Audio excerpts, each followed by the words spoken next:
Style చింత చిగురు చట్నీ ఎలా చేయాలో చూపిస్తున్నానండి ఈరోజు అయితే. ఫస్ట్ అయితే స్టవ్ వెలిగించుకొని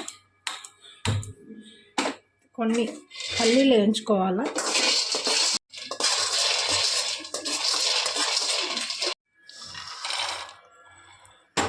తర్వాత కొన్ని చిన్న ఉల్లిపాయలు వేస్తున్నానండి. మీ దగ్గర పెద్ద ఉల్లిపాయలు ఉన్నా వేసుకోవచ్చు. నేనైతే టేస్ట్ బాగుంటుందని చిన్న ఉల్లిపాయలు వేసి వేయించుతున్నా.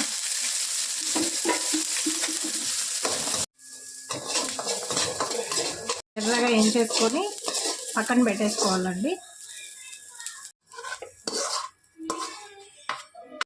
ఆయిల్ వేసిన తర్వాత ఎండుమిర్చి వేసుకోవాలండి. అది కూడా కొంచెం బాగా ఎర్రగొచ్చేటట్టు వేయించుకోవాలి ఎండుమిర్చి. ఎండుమిర్చి వేగిపోయాయండి. ఇవి కూడా పక్కన పెట్టేసుకోవాలి.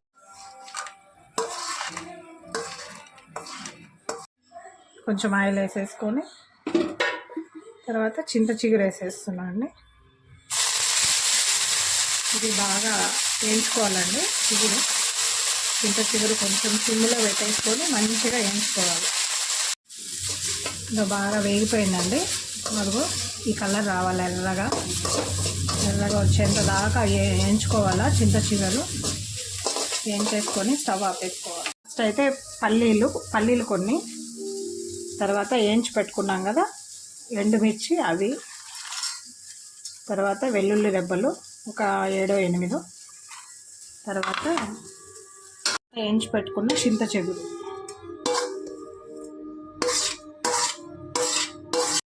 కొంచెం ఉప్పు అండి. అన్నీ కొంచెం ఇది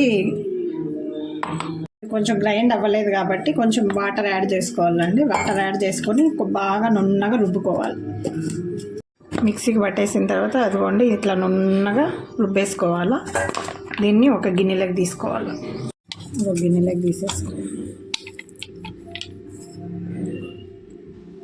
గిన్నెలోకి తీసేసుకున్న తర్వాత ఈ చిన్న ఉల్లిపాయలు ఎర్రగా వేయించి పెట్టుకున్నాం కదండి, అప్పుడే పక్కన పెట్టుకొని ఇది దీంట్లో వేసి కలిపేసుకొని మొత్తము ఈ ఉల్లిపాయలను ఈ చట్నీని కలుపుకోవాలి. అదో రెడీ అయిపోయిందండి చింత చిగురు చట్నీ. పుల్లగా కారంగా చాలా టేస్టీగా ఉంటుంది. నా ఛానల్ నచ్చినట్లయితే లైక్ చేయండి, సబ్స్క్రైబ్ చేయండి ప్లీజ్ అండి.